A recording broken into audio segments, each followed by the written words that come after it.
지난 한 주간도 평강하셨습니까? 아시다시피 저는 평안하지는 못했습니다. 지난 월요일 날 네팔로 출장 갔었습니다.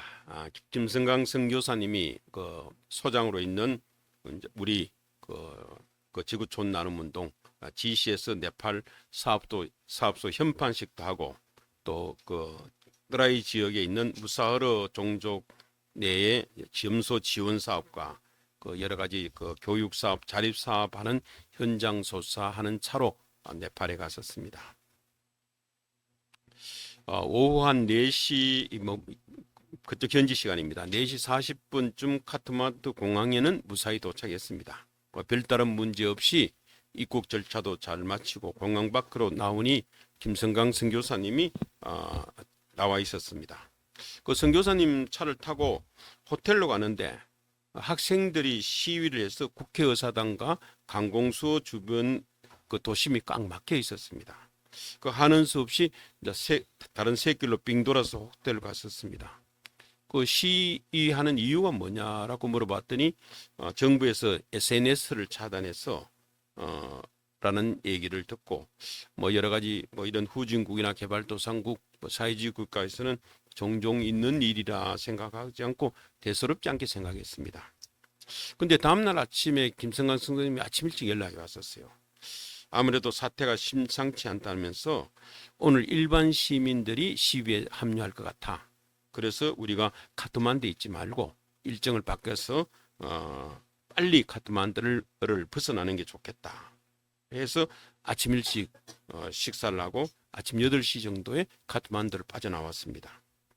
근데 놀랍게도 우리가 카트만두 시내를 나오자마자 카트만두 시내 전체가 통행 금지가 됐어요. 만약 그때 아침에 안 나왔었으면 우리도 그냥 호텔에 갇혀 있을 수밖에 없고 오도 가도 못하는 상황이 될 뻔했었습니다. 그 무사히 그 목적지 무사흐르 마을까지는 도착했습니다. 길도 좀 패이기도 했지만은 240km만 평상시로 같으면 차로 한 6시간 걸리는 거리라고 얘기를 합니다. 그런데 가는 도중에 마을마다 시위대를 만났어요. 시위대들이 바리케이트를 치고 그 도로 한가운데 차를 불태우고 타이어를 불태우고 있었고 또 가는 길에 시위대들이 오토바이를 타고 차를 타고 시위하는 그쪽에 합류하기도 하고 앞에 길이 막히니까 그래서 우여곡절 그때 한 10시간 만에 도착했었습니다. 그 마을에 가니까 김선교사님이 제자 두 사람이 두 마을에서 교회를 개척해서 심호하고 있었습니다. 그래 이제 첫 번째 교회 가서 인사하고 앉아서 차 한잔 마시고 두 번째 교회에 가서 그 선교센터에서 이제 식사하면서 하룻밤을 보냈습니다. 다음날 원래 우리가 가려했던 목적지인 그 불가촉 천민 그 네팔에도 힌두 믿는 사람이 많으니까 카스트 제도가 있어요. 카스트 제도 중에 가장 낮은 천민 일반인들하고 어울릴 수 없는 그 낮은 계층으로 분류되는 무사흐르 부족이 있는데 그 두 번째 갔던 그 에덴 교회라고 합니다. 그 에덴 교회 목사님은 그 무사흐르 종족을 대상으로 선교를 하고 교회를 개척하신 분입니다. 그래서 그 마을에 가봤어요. 마을에 가서 마을 한 2군데 정도 방문해서 관계자들 인터뷰도 하고 실태 조사도 했었습니다. 마을을 둘러보고 사람들하고 얘기해 보니까 글을 아는 사람이 없었어요. 한 가정에 엄마, 아빠, 아이들 4명 이렇게 있는데 엄마, 아빠도 글을 배운 적이 없고 아이들도 학교도 안 다니고 아이들은 12살, 9살, 6살, 5살 이렇게 돼 있는데 그리고 자기 부모님들 윗대도 글을 아는 사람이 아무도 없었어요. 글을 아는 사람이 없으니까 직장을 구할 수도 없고 또 이 사람들은 땅을 소유할 수가 없어서 나무 집에 가서 농사 짓는 그 바로 옆 동네가 타루족이라 하는 오랫동안 농사 짓는 부족이 있는데 그 부족에 가서 그 소작농을 해주고 있고 동물들 대신 키워주고 있고 그런 식으로 해서 나무집 일을 도와주면서 겨우겨우 살아가는 집입니다. 뭐 집도 전부 다 흙담집 같은 거였었고, 이런 가난이 대물림되고 신분 또 학비도 없을 뿐만 아니라 저기 초등학교는 학비를 안 낸다 그래도 학용품도 사야 되고 그러지만은 학교 가도 적응을 못 하는 거야. 다른 애들이 왕따를 시키니까 가까이 접촉을 하지 않으려고 하니까 일반 학교는 가질 수도 없는 이런 상황이 있고, 그저 숙명처럼 운명처럼 그렇게 거의 짐승처럼 살아가고 있었어요. 이들을 대상으로 선교하시는 저기 전도하시는 목사님도 계셨고, 그리고 이제 그 현지 교회와 김성강 선교사님 또 우리 NGO가 힘을 합쳐서 거기에서 이제 공부방 같은 교육센터도 만들고, 또 점소를 통해서 경제적으로 자립할 수도 있고, 또 앞으로 직업 교육이나 소규모 농산물 가공 공장 같은 것도 세울 계획들을 함께 이제 논의하고 왔었습니다. 우리 함께 간 우리 직원이 하는 얘기가, 이 무사하르 부족에게는 진짜 예수님 복음밖에 없다. 예수님 복음과 복음만이 희망이고 살 길이라는 생각이 간절히 들었었습니다. 이들이 복음화되면서 성경을 읽기 위해서 공부도 또 배우고 글도 배우고, 또 그걸 통해서 일자리도 얻고 또 경제적 자립을 하고. 그래서 우리는 NGO니까 뭐 이렇게 종교성을 따졌으면 안 됐지만은, 우리가 1차적으로 5분의 염소를 나눠주는 사업을 할 때 가급적이면 교회 다니는 사람한테 우선적으로 주자. 그리고 이 사람들한테 교회를 다니면 염소도 받고 우리도 글도 배울 수 있겠구나. 이렇게 해서 저기 복음화되는 이런 계기를 만들면 좋겠다라고 생각을 했었습니다. 이런 사람들의 복음화를 위해서 애쓰는 현지 목사님, 그분은 무사하르 종족이 아니고 그보다 신분이 높으신 분인데, 또 학교 선생이고 대학의 영어를 가르치는 대학 교수이기도 한데, 현지에서 저기 무사하르 종족을 위해서 교육센터도 하고 지금 현재 이제 사역을 하고 있는 거. 또 우리 김성강 선교사님도 또 그렇게 애쓰는 거 보니까 이분들이 참 노력이 힘들고 지만은 참 위대하다, 이런 생각이 들었었습니다. 그 이틀을 거기서 이제 조사하고 지내다가 다시 올라가니까 이제 사태는 더 악화돼 있었어요. 뭐 여러분도 아시다시피 이제 그때 그 총리는 물러가고 막 강공수는 불타고 사람들은 더 많이 죽고 막 거의 무정부 상태가 되고, 비상계엄령이 이제 했었습니다. 비상계엄령이 생기면 전체가 군인들이 장악하는 거예요. 군인들이 다 이제 장악하게 돼 있었습니다. 카트만두와 그 올라오는 쪽에서 큰 도시가 한 4개 정도 있었는데, 그 도시에 전부 다 통행 금지가 실시되고 군인들이 바리케이트를 치고 카트만두 진입하는 도로를 전부 다 차단해요. 그러니까 카트만두 올라가는 차가 올라갈 수가 없었어요. 그리고 공항도 폐쇄됐다 그래요. 공항이 폐쇄되면 우리가 올라가도 한국 올 수 없죠. 그래서 내가 오이란 목사님한테 급히 메시지를 보냈습니다. 내가 주일날 못 가면 대신 설교하십시오. 이렇게 하고 이제 했었어요. 그렇지만 일단 카트만두까지 한번 가는 데까지 가보자. 그래서 이제 출발할 때 현지 목사님이 간절히 기도를 해줍니다. 그래서 출발해 오는데 아닌가 다르게 저기 올라오는 도중에 거의 차들이 없으니까 잘 이제 올라올 땐 잘 올라왔죠. 근데 도시 쪽으로 올라가니까 저기 한 마을에서 일단 군인들이 차를 세우고 검문했었습니다. 김성 교사님 차에는 저기 병원 표지 마크도 있고, 또 김성 교사님이 어루진 메디컬 닥터라는 신분증도 보여주고 막 열심히 설명했는데 차를 한쪽 옆에 빼라 그러는 거예요. 그래서 왜 그러냐 했더니 조금 후에 이제 군인 장교 한 사람이 여자아이 한 14살 되는 저기 여자아이 하나 하고 저기 부모님 2사람, 3사람을 데리고 왔어요. 이 애가 아픈데 카트만두 병원을 가야 되는데 이 애를 태우고 가는 버스 자체를 차단해 버리니까 갈 수가 없으니까 저기 당신 차가 병원 차라 그러니까 애를 싣고 카트만두 병원을 좀 데려다 줬으면 좋겠다. 우리는 좋죠. 그래가 이제 태우고 올라왔었어요. 올라오니까 중간중간 검문해도 뭐 환자도 있고 병원 차기도 하고 메디컬 닥터고 이러니까 그러니까 거의 이제 그 검문에서 빠져서 올라왔었습니다. 우리 오면서 그랬어요. 아, 이거 하나님의 은혜구나. 하나님의 보호하시고 하나님의 섭리구나. 우리가 언제 올라올 때 아무리 병원 차고 메디컬 닥터라 하더라도 가는 검문소마다 다 검문할 텐데 어떻게 빠져나올지 모르겠는데 이 환자를 그 당시 어떻게 환자를 태울 수 있겠느냐? 그 환자 태우고 그냥 오니까 뭐 올 때 도로는 텅 비어 있죠. 텅 비어 있으니까 잘 왔었어요. 그래서 이제 호텔로 올 수가 있었습니다. 그 다음 날 금요일 날 이제 뭐 어디 갈 수도 없고 그냥 호텔 안에 있는 거예요. 그러니까 우리 그 호텔에 인도 사람들 많이 와 있던데 인도 사람들도 또 가지도 못하고 전부 다 호텔 로비에 그냥 앉아 있는 거예요. 근데 다행히 이제 공항이 풀렸다. 라는 것하고 대한항공에서 연락이 왔어요. 그 이제 빨리 그 좌석 예매하라고. 그래서 이제 그냥 다음날 그냥 비행기 타고 왔었어요. 정말 시시각각 하나님의 은혜와 섭리로 이 체험하는 시간이었습니다. 우리가 갈 때 어떤 NGO 우리 잘 아는 NGO 사람들도 우리하고 비슷한 지역에 뜨라이 지역에 사업장이 있어서 가보려고 우리하고 같은 비행기 타고 왔었어요. 근데 이 친구들은 5일 동안 그냥 호텔에서 있었대요.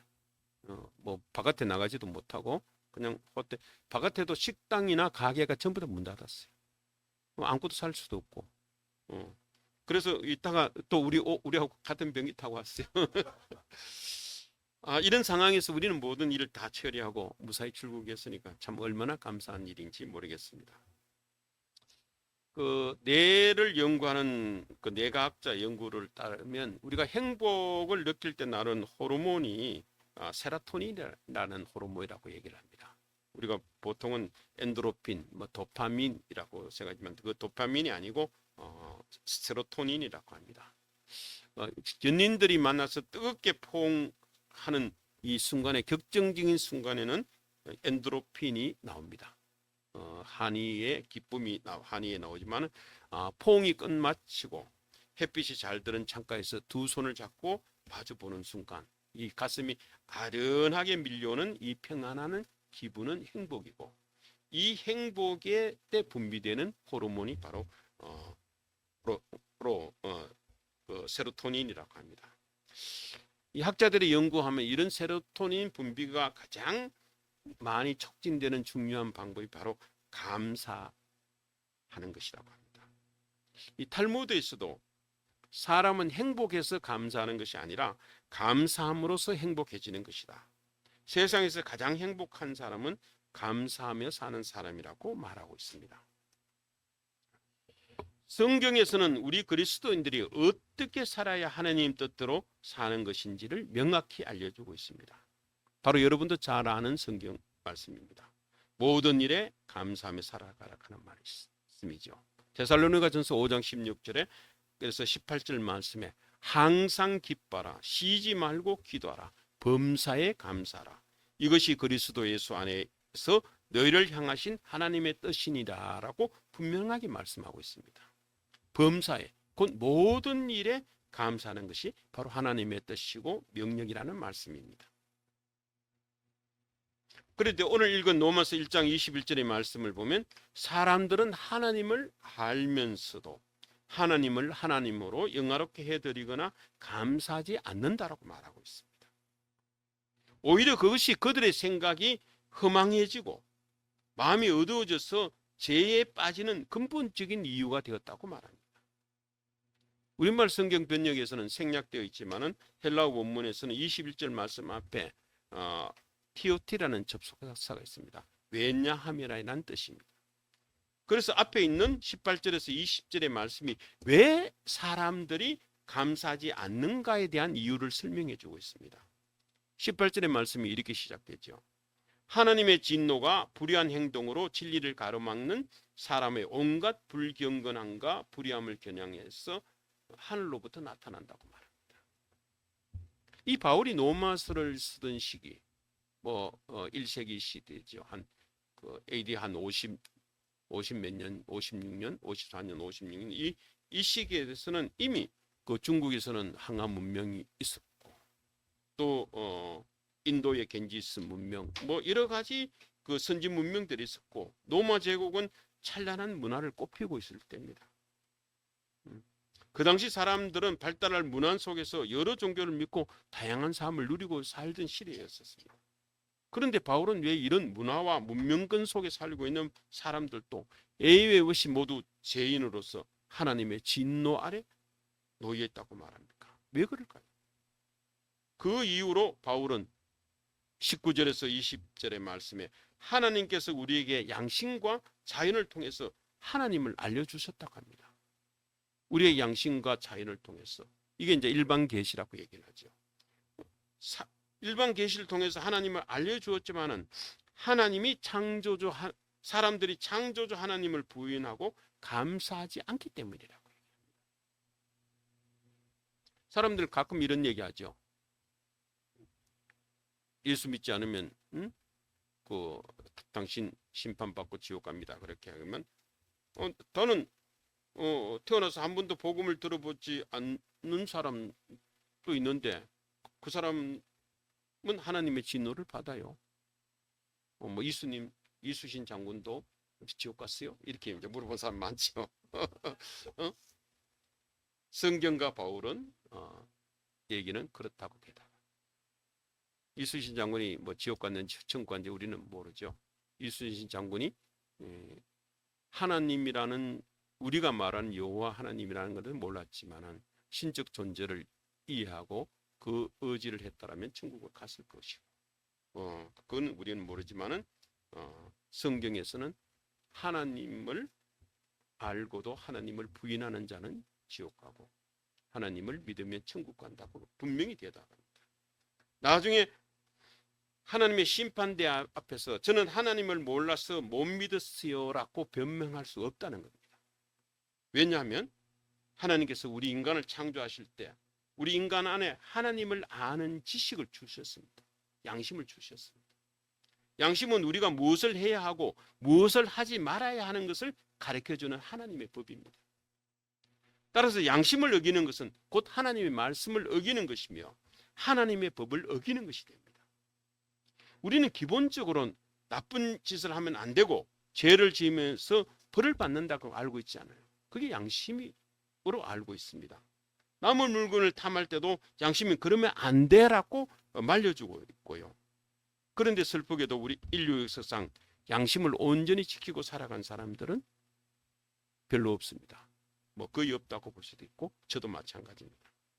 그래서 사람은 누구나 자신의 죄에 대해서 핑계를 댈 수가 없고 죄에 대해서 하나님의 진로도 피할 수가 없습니다. 또 하나님께서는 우리에게 양심을 주실 뿐만 아니라 우리 밖에 있는 자연을 통해서도 하나님 자신을 계시해 주고 있습니다. 우리는 예술 작품을 보면 그 작품을 만든 작가를 알게 되죠. 빈센트 반 고흐의 그림을 보면 그 반 고흐의 열정적인 정신세계를 우리가 느낄 수 있는 것처럼 말입니다. 똑같이 하나님이 만드신 온 우주 만물은 하나님의 놀라운 능력과 신성을 보여주는 위대한 작품입니다. 우리 인간은 자연 만물을 통해서 하나님을 알 수가 있습니다. 아주 멋지고 아름다운 풍경을 보면 저절로 이건 정말 하나님의 작품이시구나 이런 생각이 들 때가 있지 않습니까? 하나님을 몰랐던 옛날 사람들도 산천을 보면서 우주를 보면서 자연을 보면서 이거는 인간이 할 수 있는 일이 아니구나. 조물주 창조주 신이 만든 국신이라고 얘기하고 있지 않습니까? 결국 창조주 하나님을 부인하고 감사하지 않은 사람은 하나님의 진노를 피할 수 없다는 겁니다. 사람들은 자기 안에 있는 양심과 자기 밖에 있는 자연, 이 모든 하나님의 창조물을 통해서 하나님의 존재를 어느 정도 알고 있습니다. 사도행전 17장 28절에서 29절에서 바울은 이렇게 말합니다. 이방인들 중에도 경험과 관찰을 통하여 인간이 신의 자손임을 알고 노래하는 자들이 있었다고 말하고 있습니다. 그런데 사람들은 일부러 양심을 외면하고 하나님의 창조를 부인하려고 합니다. 사람들은 자기가 아는 진리대로 살지 않으려고 합니다. 왜 그럴까요? 그것은 죄가 그것을 가로막고 진리대로 살지 못하게 하기 때문입니다. 모든 사람들은 죄인이기 때문에 구원이 필요합니다. 구원이란 무엇일까요? 그건 한마디로 죄에 대한 하나님의 진로에서 벗어나는 것, 하나님의 진로에서 해방되는 것이 구원입니다. 그래서 우리에게는 예수 그리스도의 십자가의 피, 보혈이 필요합니다. 예수 그리스도를 믿고 구원받아 하나님의 진로에서 벗어나야 합니다. 하나님의 진노는 우리가 지은 죄에 대해서 하나님께서 당연히 내리시는 결과이며 대가라고 할 수가 있습니다. 그러면 또 죄란 무엇일까요? 죄는 한마디로 하나님의 법을 어기는 것을 말하는데, 바울은 로마서 1장 18절에서 죄를 크게 두 가지로 분류하고 있습니다. 하나는 불경경, 하나는 불의 라고 합니다. 불경건은 하나님께 잘못하는 것을 말합니다. 하나님을 하나님답게 대접하지 않고, 하나님을 사랑하지 않고, 하나님의 이름을 높이지 않고, 또 하나님께 감사하지 않은 모든 행동이 불경건입니다. 십계명의 1계명 중 1계명에서 4계명을 어기는 것이 불경건입니다. 하나님에 대한 불경건은 모든 불의의 뿌리고 시작이라고 할 수가 있습니다. 반면에 불의라는 것은 다른 사람에게 잘못하는 것을 말합니다. 사람을 사람답게 대하지 않고, 사랑하지 않고, 사람에 대해서 온갖 나쁜 짓을 말하는 것을 불의라고 합니다. 10계명 중 5계명에서 10계명을 어기는 것이 해당됩니다. 이런 불의는 하나님에 대한 죄, 불경건의 결과로서 나타난다고 볼 수가 있습니다. 하나님께 죄를 짓는 사람은 결국 다른 사람에게도 죄를 짓게 되어 있습니다. 하나님께 죄를 짓는 불경건의 가장 대표적인 예가 우상 숭배입니다. 모든 종류의 우상은 하나님의 영광을 다른 피조물의 모습으로 바꾸거나 자기가 가로채는 것, 자기 자신이 하나님의 자리에 앉는 것을 말합니다. 옛날 사람들은 자연이나 돌, 나무, 금속을 만든 우상을 섬겼지만, 요즘 사람들은 자기 자신, 돈, 명예, 권력, 성적인 쾌락, 오락, 이런 같은 것들을 우상으로 섬기고 있습니다. 우상 숭배는 창조주 하나님보다 다른 어떤 피조물을 자기 삶의 중심을 두는 것이 우상 숭배입니다. 하나님을 믿지 않는 사람들의 공통점은 한결같이 하나님 대신에 뭔가를 자신의 신, 자기가 만든 신으로 삼고 있다는 겁니다. 그리고 하나님을 떠나 우상 숭배하는 사람들에게는 반드시 도덕적인 타락과 사회적인 부패가 일어날 수밖에 없습니다. 바울은 이러한 도덕적이고 사회적인 부패의 예시로 동성애나 가전, 온갖 불의, 추악함과 탐욕, 악의, 시기, 살인, 분쟁, 사기, 음란 등 무려 21가지의 죄에 대해서 로마서 1장 28절과 32절에서 길게 나열하고 있습니다. 자, 그러면 사랑하는 성도 여러분, 하나님의 진노는 언제 우리에게 임할까요? 성경은 죄에 대한 하나님의 심판이 크게 두 가지 방식으로 온다고 얘기합니다. 첫 번째는 미래적 종말적 심판입니다. 미래에 있을 마지막 심판입니다. 이건 예수님께서 다시 오실 후 모든 사람이 다시 살아나 하나님의 마지막 심판 앞에 섰을 때 일어납니다. 그때 죄인으로 판정받은 사람은 지옥의 영원한 고통을 받게 되고, 구원받은 하나님의 백성은 새하늘과 새 땅에서 영원히 하나님 그리고 예수님과 함께 행복하게 살아가게 되는 것, 이것이 미래적 종말적 심판입니다. 두 번째는 현재적 진행적 심판도 있습니다. 현재도 계속되고 있는 심판입니다. 우리는 현재는 하나님의 아무런 심판도 없고 우리가 죽으면 심판받겠다 이렇게 생각하는 게 아니고, 현재도 심판받고 있습니다. 하나님의 심판은 미래에 있을 마지막 심판 때만 오는 것이 아닙니다. 지금 이 세상에서도 이미 나타나고 있습니다. 우리는 보통 하나님의 진노라면 전쟁이나 굶주림, 지진, 전염병 같은 커다란 재해를 떠오르곤 합니다. 물론 이런 형태도 하나님께서는 진노를 보여주시지만 바울은 오늘 성경에서 다른 방식의 심판에 대해서 얘기하고 있습니다. 사람이 죄를 짓고 싶은 대로 내버려 두는 것, 내버려 두심이 곧 심판이라고 바울은 얘기합니다. 맞는 말씀입니다. 바울은 사람들이 죄를 짓고 싶은 대로 내버려 두어 사회가 점점 죄로 물들어가고 도덕적으로 타락하고 부패해져 가고 있는 것, 그 자체가 바로 하나님의 진노라고 말합니다. 참 무서운 말입니다. 바울은 로마서 1장 24절과 26절 28절에 연이어 하나님께서 죄인들을 그냥 내버려 두시는 것이 바로 지금 우리가 경험하는 하나님의 진노라고 말합니다.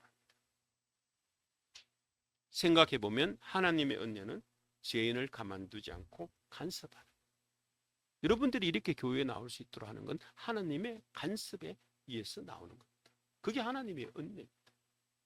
죄를 지었으면 불러서 회개시키고 때로는 징계도 하시면서 우리가 점점 죄에서 멀어지도록 도와주시고 통제하시는 것, 이게 바로 하나님의 사랑이고 은혜고 보호하십니다. 바울은 오늘 우리가 읽은 본문에서 하나님이 만든 세상을 보면서도 보면 창조주 하나님을 너무나 분명히 알 수 있음에도 불구하고 감사하지 않으면 하나님께서 우리를 내버려 두신다고 딱 잘라서 로마서 1장 24절에서 말씀하고 있습니다. 그러니까 감사하지 않는 사람에게는 하나님께서 지금 내버려 두심이라는 형태로 심판하고 있다는 겁니다. 우리가 진짜 하나님을 제대로 알게 되면 모든 일에 감사하지 않을 수가 없습니다. 이건 그냥 말로만 하는 것이 아니라 머리로만 당연히 아는 당연한 미전에 우리 마음에서 우러나오는 감사여야 됩니다. 감사하지 않은 마음은 이미 병이 들어있는 상태입니다. 마음이 병들고 어두워지는 건 영적으로 하나님을 모르거나 하나님께 죄를 짓는 것이라서 결국 하나님과 멀어질 수밖에 없고 망할 수밖에 없습니다. 진리와 멀어지면 참된 내 자신을 잃어버린 결과를 가져오게 됩니다.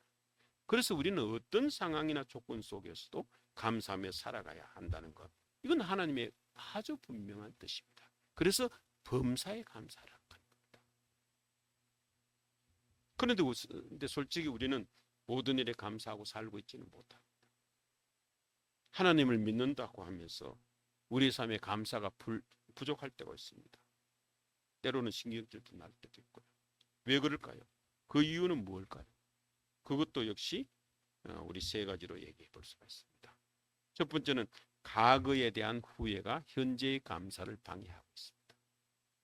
과거를 돌아보면 실수나 실패에서 교훈을 얻고 그걸 뒤덮고 일어나서 더 나은 사람이 되는 것은 정말 좋은 자세이지만 저적 감정적으로 후회만 하고 있다면 아무런 유익이 없습니다. 하나님께서는 우리에게 이렇게 말씀하고 있습니다. 이사야서 43장 18절에서 19절의 말씀입니다. 너희는 이전 일을 기억하지 말고 옛날 일을 생각하지 마라. 보라, 내가 새 일을 행하리라. 하나님은 항상 새로운 일을 만들어 가시는 분입니다. 그러니까 과거에 대한 후회로, 내가 과거에 실수했다 잘못했다 하는 후회로 귀한 시간을 낭비할 것이 아니라 앞으로 하나님이 행하실 새롭고 멋진 일을 기대하면서 우리는 감사해야 됩니다. 두 번째는 현재에 대한 불만이 내 감사를 빼앗아갑니다. 사람의 욕심은 정말 끝이 없는 것 같습니다. 이미 가진 것, 누린 것에도 도무지 감사할 수 모를 때가 많습니다. 잠언 30장 15절의 말씀에는 족한 줄을 알지 못하여 족하다 하지 아니하는 것이라고 말하고 있습니다.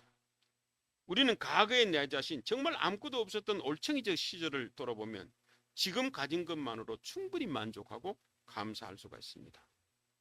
또 여호와 하나님, 예수 그리스도께서 우리의 목자가 되시니 우리는 부족함이 없다고 찬양해야 될 겁니다. 현재에 대한 불만이 감사를 빼앗아갑니다. 그리고 세 번째는 미래에 대한 염려가 지금의 감사를 훔쳐갑니다. 사탄 마귀는 우리에게 늘 속삭이죠. 하나님을 믿지 말고 내 힘으로 준비하고 문제를 해결해야 돼. 이렇게 속삭입니다. 하나님을 의지하기보다는 스스로 모든 일을 준비하고 해결해야 한다는 생각이 우리에게 끊임없이 우리를 유혹합니다. 그러다 보니 하나님께서 주신 비전을 향해서 담대히 나가지 못하고 걱정만 하고 있을 때가 많습니다. 하지만 하나님께서는 마태복음 28장 20절에서 내가 세상 끝날까지 항상 너희와 함께 있으리라고 분명히 우리에게 약속해 주셨습니다.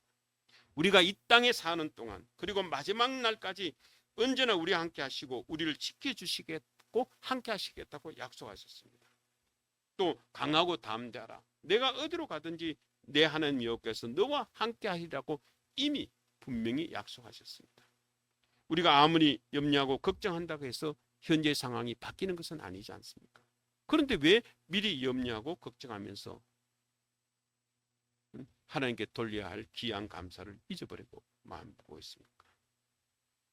우리는 모든 사건 속에서 모든 것 속에서 하나님의 손길을 느끼고 하나님의 섭리를 발견하는 것이 우리 신앙생에서 가장 중요한 것입니다.